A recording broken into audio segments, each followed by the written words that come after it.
No, no,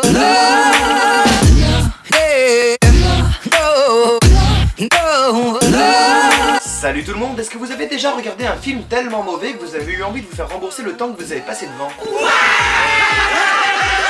Évidemment. De façon générale, on appelle ça un navet, mais est-ce que vous avez déjà regardé un nanar? Est-ce que vous savez ce qu'est un nanar? Est-ce que vous avez déjà entendu le mot nanar? Est-ce que vous voulez que je vous explique? Allez ta gueule et explique là. Ok. Un nanar, c'est un film qui est tellement mauvais qu'il en devient involontairement comique. Limite fascinant, un peu comme quand on regarde la télé tard dans la nuit. Pour vous la faire vulgairement, c'est des films qui sont tellement à chier que finalement vous vous marrez devant. Voilà. Et aujourd'hui, on va parler d'un nanar parmi les nanars, Crocodile Fury. Il est sorti en 1988 et il a été produit par Filmark, une boîte de production qui bosse à Hong Kong et en Thaïlande. Et Filmark, ben, c'est un peu le fin du nanar, quoi, si vous voulez. Ils se sont fait une spécialité des films de ninja et ils ont produit pas mal de nanars qui sont restés cultes, dont Crocodile Fury. Alors on va déjà regarder de quoi ça parle sur internet, hein, son synopsis. Dans un petit village de Thaïlande, un crocodile dévore un à un les habitants. Et c'est tout. D'accord. Comme si une histoire c'était important au cinéma. Et donc Grégory, tu me disais que t'avais tourné dans Titanic de James Cameron, alors juste comme ça l'histoire pour qu'on ait envie d'aller le voir? Oui, donc en gros c'est l'histoire d'un homme qui prend le bateau. Ah putain, ça a l'air carrément dément quoi. Bon alors le premier contact qu'on a avec ce film c'est évidemment son affiche et franchement, elle est pas si mal. Elle est vintage mais aussi carrément badass avec le clone de Schwarzy, un hélico de l'armée, un crocodile évidemment qui dévore une femme nue, qui a l'air de passer un bon moment. Avant toute chose, je voudrais dire que cette vidéo s'adresse à ceux qui n'ont pas l'envie ou le courage de regarder ces nanars, et je les comprends. Donc voilà, si vous voulez découvrir ces films par vous-même, et ben je vous conseille d'arrêter la vidéo. Enfin, vous pouvez la regarder évidemment, mais ce serait dommage de gâcher un tel plaisir. Et si vous n'en avez rien à foutre et que vous allez regarder cette vidéo, et ben je vous conseille quand même de débrancher vos cerveaux. D'une part, vous n'en aurez pas besoin, et en plus, on n'est pas à l'abri d'une petite lésion cérébrale. Allez, d'ici là, je vous souhaite un bon voyage au pays des nanars. Alors c'est parti et mine de rien, on patoche déjà dans la merde, hein. On est dans un décor qui a l'air de se vouloir fantastique mais surtout hyper glauque. Perso, je sais pas si vous avez vécu ça, mais moi ça me rappelle quand je suis chez des gens et que la déco me met tellement mal à l'aise que j'ai juste envie de me barrer. Bah là, c'est un peu ce qu'on ressent. Et d'ailleurs, vu le regard quasiment dépressif de l'actrice, elle doit pas être loin de se dire la même chose. Je veux rentrer à ma maison. Donc ça c'était pour la petite scène d'introduction, on n'a absolument rien compris et on se retrouve dans un terrain vague avec deux groupes qui s'affrontent. On sait pas qui c'est, on sait pas pourquoi ils s'affrontent, ni même pourquoi on est là, mais bon, faut pas chercher. Donc ça se tire dessus, vu la précision de ces mecs, ça a l'air d'être les méchants, puisque c'est vraiment le seul indice qu'on a à ce sujet, et qu'est-ce que c'est que cette merde? Non mais sans déconner, c'est ridicule, c'est quoi ces grenades? Ils ont oublié de mettre les effets spéciaux ou quoi? On dirait des pétards pour les gamins. D'ailleurs c'est très certainement des pétards pour les gamins, enfin je veux dire le pire c'est que c'est carrément plus facile d'imaginer cette scène sans bruitage qu'avec... Coupé. Bon, il y a un groupe qui s'éclipse, on a toujours rien compris, mais bon, blablabla, faut pas chercher. Et voilà enfin notre star qui va faire un petit carnage dans un petit village. Oui, je dis star parce que quand on regarde un film qui s'appelle Crocodile Fury, on est en droit de s'attendre à voir un crocodile. D'ailleurs, j'ai une question à te poser à toi qui regarde cette vidéo. Comment imagines-tu que le crocodile attaque ses proies? Tu l'imagines se faufilant discrètement dans l'eau, se camouflant, avant d'attaquer sa proie? Ignorant. Laisse-moi te dire qu'en Thaïlande, le crocodile il fait pas dans la dentelle, il attaque en haut des arbres, il attaque en haut des maisons, il met des coups de queue et encore des coups de queue, et le tout avec l'agilité d'un félin. Et oui, le crocodile est très agile, d'ailleurs ne dit-on pas agile comme un crocodile? On soulignera aussi la qualité hollywoodienne de la marionnette, hein. Bon on est plus proche du matelas pour piscine que d'autres choses. Et face à ce carnage, les habitants ont bien entendu la réaction instinctive qui est de quitter le village et de fuir l'affreux prédateur afin de sauver leur vie. Non, c'est pas vrai. En fait, ils plongent dans l'eau. Bah ouais, logique, hein. Non mais sans déconner, ils ont aucun instinct de survie. Ils vont même pas l'attaquer tous ensemble histoire de le maîtriser, genre l'union fait la force, non. Ils se suicident juste un par un, comme des abrutis. Papa, on peut aller se baigner avec le crocodile? Allez. Non mais lui, là, lui il se suicide clairement. Je veux dire, c'est pas le crocodile qui le tue, le mec plonge volontairement comme un sportif olympique dans la gueule du crocodile. C'est clairement un suicide. Enfin bref, au final un des Thaïlandais est moins con que les autres et parvient à maîtriser le crocodile et paf, sans transition, on se retrouve dans un nouveau terrain vague avec Patrick Sébastien dans le Grand Bluff a priori. Et ouh, ça alors, un pendu, j'avais pas fait attention, c'est le genre de truc qui passe totalement inaperçu. Et ouh, le vilain regard caméra. C'est bon, ça tourne, ouh là là. Bon bref, il se bat contre une tête d'enfant mort en plastique, tombe à côté d'un cadavre, et là, mesdames et messieurs...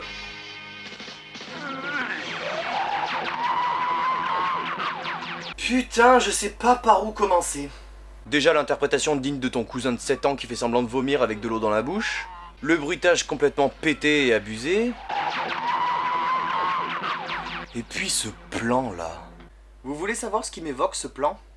Ok, t'as compris, tu me fais ça sur les asticots, mais t'es gentil, tu fais ça bien. Ok, t'es prêt? Allez, vas-y, c'est quand tu veux. Ouais.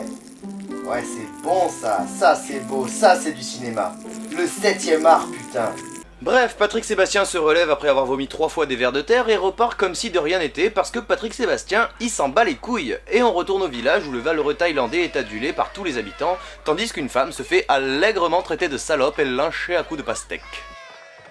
Normal. Et alors que tout semblait rentrer dans l'ordre, le crocodile revient à la charge et commence à dévorer un des villageois pendant que les autres continuent d'applaudir comme si de rien n'était. C'est alors que le valeureux thaïlandais saute vers le crocodile. Je t'en prie, Maria. Je comprends ce que tu ressens. Maria? Ce que j'aime le plus dans cette scène, c'est le mec à l'agonie dans la gueule du crocodile alors que l'autre entame sereinement son monologue plein de tendresse. Oh, j'ai mal, putain! Bon, pour vous la faire courte, le crocodile est la réincarnation de son ex-femme prénommée Maria. Une femme réincarnée en sac à main, c'est assez logique finalement, hein. Ça doit même en faire rêver plus d'une. Je suis revenue parce que je t'aime. C'est maintenant que je veux être avec toi, non après. Oh, c'est mignon, ils sont là réunis pour un ultime moment. Leur amour se conjugue au passé, mais ils profitent un dernier instant pour rêver d'être à nouveau réunis dans une autre vie. C'est touchant cet amour impossible. Ils s'aiment encore, ils se regardent, ils se parlent. C'est beau, c'est romantique, c'est...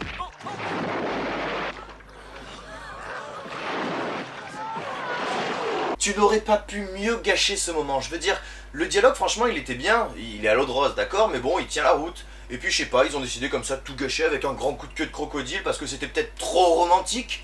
Je sais pas, c'est comme si t'étais dans un repas en tête à tête avec Miss France et que ton voisin de table il se mettait à péter comme ça pour te faire chier. Allez bref, passons. Alors, petit point scénario, on apprend que Patrick et la dépressive se connaissent. D'ailleurs Patrick s'appelle en réalité Rodolphe et la dépressive s'appelle en réalité Monica. Rodolphe est un agent envoyé depuis l'autre monde et demande à Monica d'éliminer un certain Bruce Thompson. Pourquoi lui, on s'en fout, mais il doit mourir. Monica, tu vois le mec là-bas? Oui. Tu le descends. Mais pourquoi c'est qui? Parce que c'est comme ça, il doit mourir, c'est pour notre cause. Oh, mais si c'est pour notre cause alors... Au revoir. Et de l'autre côté, au pays des crocodiles, Cooper règne en maître, mais Maria a du mal à oublier son passé, notamment à cause de Jack, le valeureux thaïlandais, qui la ramène toujours à la raison, mais qui du coup empêche Maria de mener à bien les missions que lui donne ce fameux Cooper. Pour être clair, Monica c'est la reine d'un monde de vampires et Cooper c'est le roi d'un monde de crocodiles, et ensemble ils veulent dominer le monde. La créativité c'est très important dans le métier de scénariste. Le village est toujours sous le choc de ces attaques et une femme dont le mari et le bébé viennent d'être dévorés par le crocodile vient demander de l'aide au chef du village. Oh grand maître, un crocodile a dévoré mon mari et mon bébé, je n'ai plus rien. Et alors, qu'est-ce que tu veux que je fasse? La violence de la réplique? Mais c'est culte, ça marche avec tout. Mes chers compatriotes, l'heure est grave. Le chômage n'a jamais été aussi haut et le pouvoir d'achat n'a jamais été aussi bas. Et alors, qu'est-ce que tu veux que je fasse? Et puis cette scène, elle est incroyable avec le maître du village complètement badass, le Michel Serrault thaïlandais dans sa cage aux folles. Oh, mais qu'est-ce que vous me faites? Oh, vous êtes fous! Et puis les dialoguistes sous cocaïne qui savent même plus s'arrêter. Oh, prions alors! Et si on faisait un feu d'artifice? Oh putain ouais, le feu d'artifice ça c'est bon. On fait un feu d'artifice et puis après il faut un Monopoly, tu vois. Il faut un Monopoly avec une vache sacrée. Et ben la vache sacrée, pendant la partie elle met au monde un cordon bleu. Et ben du coup, vu que c'est la vache sacrée, ben c'est un cordon bleu sacré. Et ben le cordon bleu sacré, tout le monde prie devant le cordon bleu sacré. Et ben du coup ils font un feu d'artifice. Et c'est un cercle vicieux et ça s'arrête jamais, ça s'arrête jamais. Après ça, Rodolphe rate son assassinat du fameux Bruce Thompson et se fait soigner par Monica. Et on apprend qu'un nouveau crocodile frappe le village et donc Maria n'est plus la seule à faire autant de balles. On apprend que le crocodile est incarné par un certain Donald Moore. Et tout ce qu'on sait de lui, c'est que de son vivant, c'était... Un sacré coco. Et attends, Donald, Jack, Maria, Cooper... C'est des noms américains, ça? Enfin, je veux dire, on sait très bien qu'ils sont thaïlandais, on sait que ça se passe en Thaïlande, ce village, il est pas à New York. Alors pourquoi leur donner des prénoms américains? Je veux dire, ça a aucun sens dans la narration. C'est comme si, je sais pas, moi... Bonjour à tous, je suis Wang Chu, légère vague du soleil couchant, et le petit prince du riz cantonné. Après quoi, Don Moore essaye de violer Maria pour le plaisir, et de son côté, Jack fabrique une arme magique avec son copain sorcier, et on se retrouve avec le prêtre du village qui joue les ventriloques avec son squelette, en assurant que les crocodiles ne sont pas méchants, preuve à l'appui. Mais peur de quoi, mon ami? Vous voyez bien que ce n'est pas la peine d'avoir peur. Et là, je me pose une question, est-ce que ce film essaye de nous faire penser que tous les Thaïlandais sont des abrutis? Déjà avec le squelette, quelle personne saine d'esprit poserait cette question? Alors, prêtre, ce squelette dit-il la vérité? Est-ce qu'il nous ment? Et puis le crocodile, sérieusement. On voit les jambes du pauvre type à quatre pattes dans le costume, mais est-ce que c'est parce que le prêtre est un charlatan, et donc que ce village serait rempli d'abrutis, ou parce qu'il n'avait pas d'autre moyen de faire assis couché debout à un crocodile? Ce que je conçois comme étant relativement difficile, hein. Bon, et sinon on nous démontre encore une fois le fantastique instinct de survie de tout ce petit peuple, alors que le crocodile continue de frapper toutes les 5 minutes. Mais bon sang, qu'est-ce que vous avez? Venez, allez, on va se rafraîchir. Mon amour, je crois que j'ai la syphilis. Tu suces? Et on repart dans les suicides un par un. On a même le droit à un petit Ice Bucket Challenge des familles. Vous avez bien dit que c'était une mode complètement débile. Durant cette scène, Peggy, l'actuelle femme de Jack, est tuée par le crocodile incarné par Donald et emmenée dans leur royaume. Il s'avère que c'est un coup monté par Maria qui a demandé à celui-ci de la ramener contre des services sexuels. Ça va loin. Mais ça ne s'arrête pas là, puisqu'après l'avoir frappée, Maria demande à ce bon vieux Donald de la violer. Ça va très très loin. Le maître du royaume l'apprend, n'est pas content et passe un savon à Maria, et juste après, sans transition, il y a un crocodile qui parle. Maître Cooper, s'il vous plaît, ne me laissez pas ainsi, je ne suis qu'un minus. Crocodile qui parle? Je suis peut-être allé un peu loin là. Bon, je vous passe les détails, mais on apprend qu'il y a un nouvel esprit qui s'appelle Steven, et après ça, on retrouve Bruce Thompson dans une forêt, et putain, ça commence à me gonfler. On est où là? Pourquoi on est là? Ça vous ferait chier de m'expliquer votre intrigue? Bon, évidemment, ça se bat, complètement gratuitement, puisqu'on ne sait absolument pas ce qui se passe, et Bruce Tout-Puissant réussit à se débarrasser des vampires délinquants sexuels. S'ensuit une bagarre absolument pas épique du tout entre Steven et Donald pour régner seul sur le royaume des crocodiles.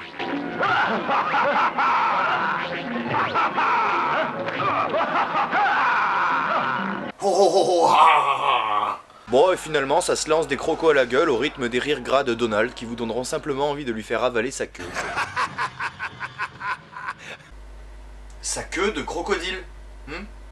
C'est alors que Jack, qui a pu pénétrer dans le royaume des crocodiles grâce à la fameuse arme magique qu'il a fabriquée avec son copain sorcier, assène un coup de lance à Donald alors que Steven continue de se faire dévorer par les crocodiles. Un combat démarre alors entre Jack et Donald qui se transforment en crocodiles, et c'est un combat sans aucune classe ni aucune grâce. Juste un crocodile un peu pâteau, limite à l'article de la mort, que Jack tabasse presque tranquillement. Excusez-moi, jeune homme, est-ce que vous pourriez m'aider à traverser? Bien sûr, Oh, ça c'est gentil.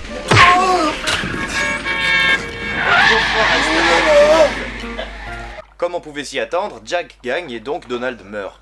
Jack retourne pépèrement au royaume des crocodiles où on lui explique que Peggy, sa femme donc, est morte. Et après un échange de punchline bas de gamme, Jack et Steven, qui ne s'est finalement pas fait dévorer par les crocodiles, s'engagent dans un combat. Alors là c'est pareil, un combat absolument pas épique, sans aucune classe, tellement pas prenant qu'on se fout royalement de son issue, mais bon. Figurez-vous qu'à la fin, c'est Jack qui gagne. Non, t'es pas sérieux. Mais si, je suis sérieux. Et on est de retour au village où la vie suit son cours quand soudain un crocodile surgit, mais simplement pour rapporter gentiment Peggy à ses proches. Jack se fait évidemment du souci pour elle, mais il se prend quand même une petite branlée par le copain sorcier alors qu'il vient juste de sauver le village des massacres. C'est vraiment des gens particuliers. Peggy est ramenée à la vie par le fameux copain sorcier et tout est bien qui finit bien. Attends, Rodolphe et Monica, au fait, on a des nouvelles ou pas? Bah oui, Monica, elle a les boules depuis que Bruce Thompson a mis une branlée à ses vampires, et elle décide de prendre les choses en main. Ah, gros. Elle envoie donc là où se trouve Bruce Thompson 2 vampires complètement pétés. Ah putain, je trop bien. Bruce Thompson leur met donc une bonne branlée comme à la bonne époque, mais les vampires se multiplient et... Ah, ben voilà qui explique tout pour les grenades. C'était bien des pétards pour les gamins. Bon, et maintenant qu'il n'y a plus de vampires, Monica décide de prendre les choses en main et je vous laisse donc profiter de ce combat épique.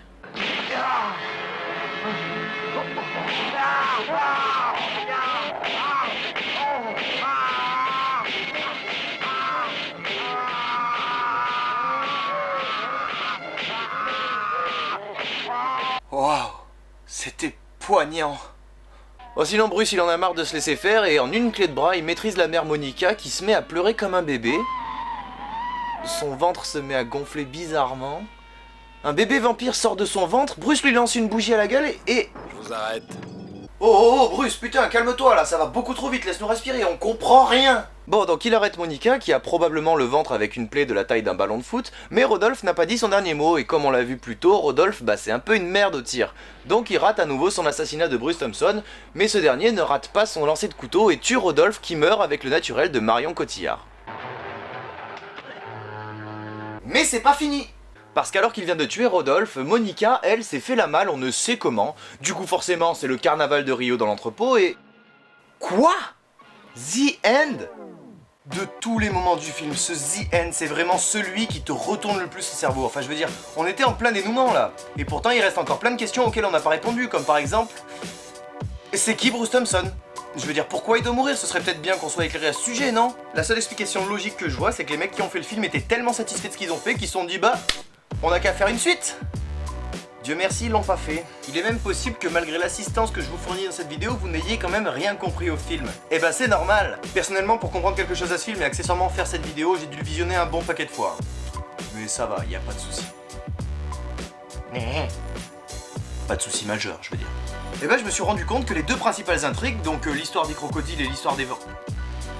Donc les deux principales intrigues, le crocodile et le vampire, elles sont liées que par quelques répliques par-ci par-là. Il m'emmerde avec ses crocos, il m'emmerde avec ses vampires, mais c'est tout!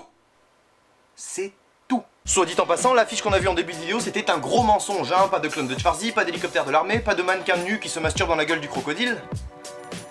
Je crois que c'est ce qui me pose le plus problème.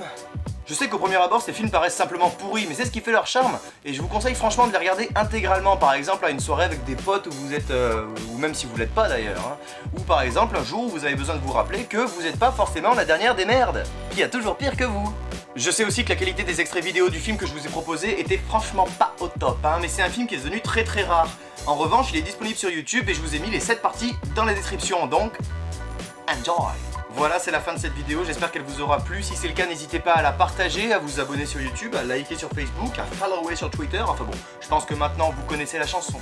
D'autres vidéos sont prévues, en attendant n'hésitez pas à me proposer vos navets ou vos nanars. Et d'ici là, portez-vous bien, mangez 5 fruits et légumes par jour et évitez de vous masturber dans la gueule d'un crocodile. Ça peut être dangereux.